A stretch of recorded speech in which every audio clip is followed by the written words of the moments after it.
My current events is about French protests against new pension reforms. The table of contents. Overview. What is happening? Currently, the nation of France is embroiled in controversy and riots after a chain of events, beginning with the introduction of the French president Emmanuel Macron's hugely unpopular pension reform bill that raised the retirement age in France from 62 to 64 years old.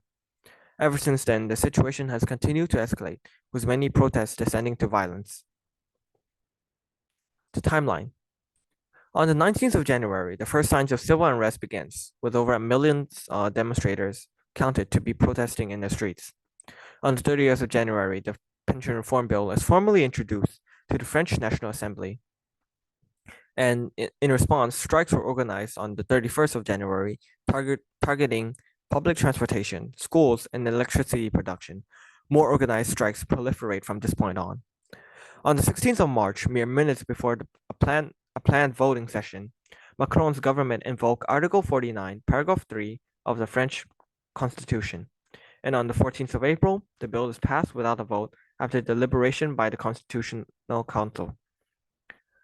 From the 17th of March to present, the protests continue to intensify in response to perceived undemocratic actions.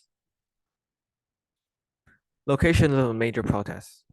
The four major hotspots of the French protests are Paris, Marseille, Nantes, and Bordeaux. Causes. Why are the people protesting?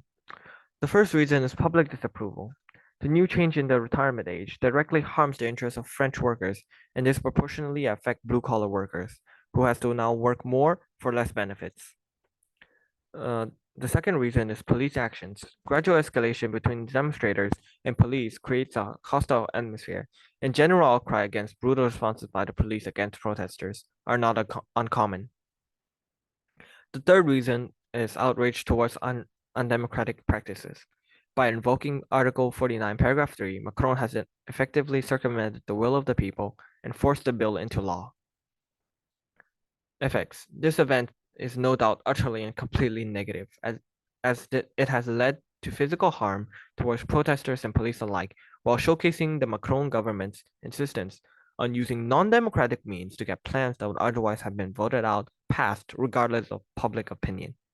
In addition to this, the widespread strikes necessitated by these actions has led to a disruption of services and public infrastructure within France, such as the waste management systems, public transport, and education.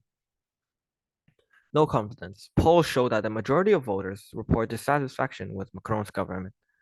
Solution. With the entire issue originating from the unpopular proposal, and necessary steps toward ending the protests must include a withdrawal of said bill by the French government.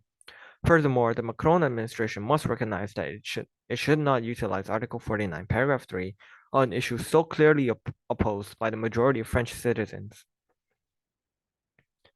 In the words of Jean-Luc Mélenchon, the Constitutional Council's decision shows that it is more attentive to the needs of the presidential monarchy than to those of the sovereign people. The fight continues and must gather its forces. Here are my sources. Viva la France.